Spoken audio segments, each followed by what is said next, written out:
Good afternoon. My name is John Michael Turner. I currently reside in Burlington, Vermont. I served with Kilo Company, 3rd Battalion, 8th Marines as an automatic machine gunner. There's a term, once a Marine, always a Marine, but there's also the term, eat the apple, F the Corps. I don't work for you no more. That was John Michael Turner stripping his medals and ribbons from his chest and throwing them into the audience to the applause of attendees at Winter Soldier. Turner then went on to describe some of his time in Iraq. On April 18th, 2006, I had my first confirmed kill. This man was innocent. I don't know his name. I called him the Fat Man. He was walking back to his house, and I shot him in front of his friend and his father. The first round didn't kill him after I had hit him up here in his neck area. And afterwards he started screaming and looked right into my eyes. So I looked at my friend who I was on post with, and I said, well, I can't let that happen. So I took another shot and took him out. He was then carried away by the rest of his family. It took 7 people to carry his body away. We were all congratulated after we had our first kills, and that happened to have been mine.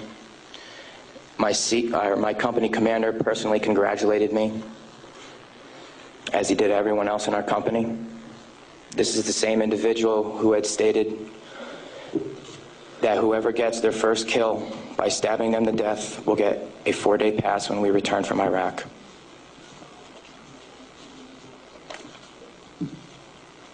There was one incident where we got into a firefight just south of the government center, about 2,000 meters.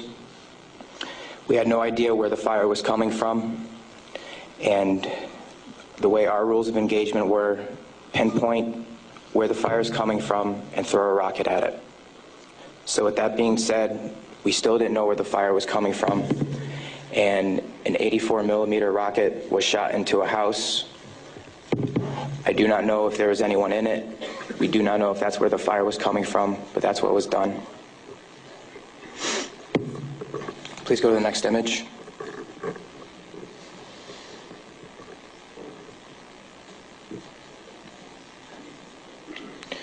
This man right here was my 3rd confirmed kill. As you can see, he was riding his bicycle. Later on in the day, we went ahead and we had CBS Laura Logan with us, but she was with the other squad. And so she wasn't with us, so myself and 2 other people went ahead and took out some individuals because we were excited about the firefight we had just gotten into, and we didn't have a cameraman or woman with us. With that being said, anytime we did have embedded reporters with us, our actions would change drastically. We never acted the same. We were always on key with everything, did everything by the books. The man on the bicycle, he was left in the street for about 10 minutes until we realized that we needed to leave where we were. And his body was dragged about 10 feet to the right of him, where his body was thrown behind a rock wall, and his bicycle was thrown on top of him.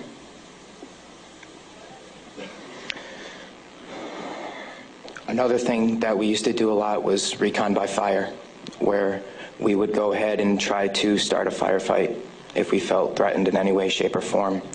There's one particular incident where we were working with the Iraqi Army and the Iraqi Special Forces in downtown Ramadi, and with our squad and the Iraqi Army, there was also lieutenant colonels, majors, first sergeants, and sergeant majors. Sorry, sergeants major. With that being said, the Iraqi Army would go into the house, kick in the doors, and then go ahead and shoot. And there were loud bursts of machine gun fire. We thought we were taking fire, but then we later found out that it was them.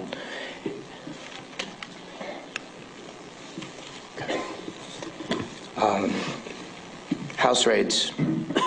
Because we were a grunt battalion, we were responsible for going on several patrols. A lot of the raids and patrols we did were at the night, around 3 o'clock in the morning, around there. And what we would do is just kick in the doors and terrorize the families. That was an image taken around 3 o'clock in the morning through night vision goggles. And that is the segregation of the women and children and the men. If the men of the household were giving us problems, we'd go ahead and take care of them any way we felt necessary, whether it be choking them or slamming their head against the walls. If you go back to that one picture, that was one man that wasn't taken, that was taken care of in a very bad way. Because of all the wiring that he had, it would be considered IED making material. On my wrist, there's Arabic for FU. I got that put on my wrist just 2 weeks before we went to Iraq because that was my choking hand. And anytime I felt the need to take out aggression, I would go ahead and use it. Please go to the next picture. Next. There's an instance of detainees and how they were treated in a nice manner. Next. That is the Fatima Mosque minaret. As you can see, it is written with bullet holes and holes in the top of it. Those were from mortars. And the next video that I'm going to show you is a tank round that went into that minaret, where we weren't sure if we were taking fire or not.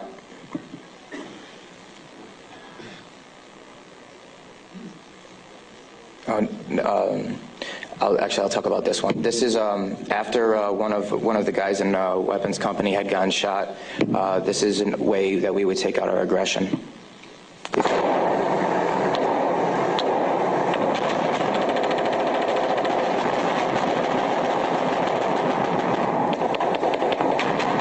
those of you who don't know, it is illegal to shoot into a mosque unless you were taking fire from it. There was no fire that was taken from that mosque. It was shot into because we were angry. Can you please play the next video?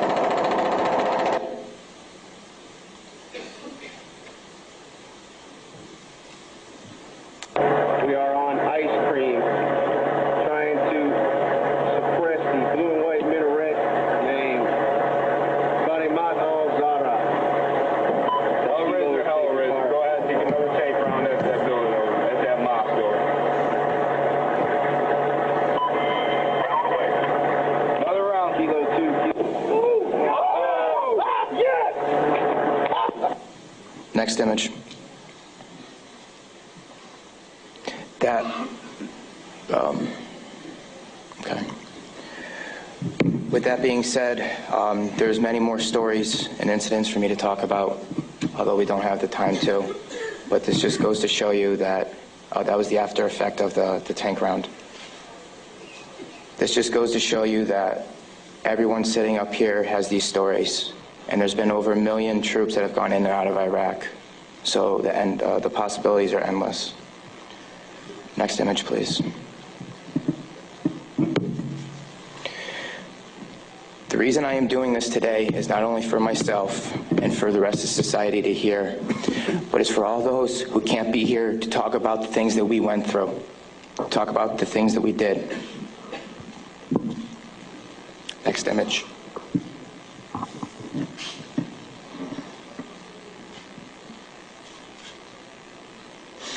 Those 4 crosses and this memorial service were for the 5 guys in Kilo Company, 3rd Battalion, 8th Marines that we lost. Throughout our unit, we had 18 that got killed.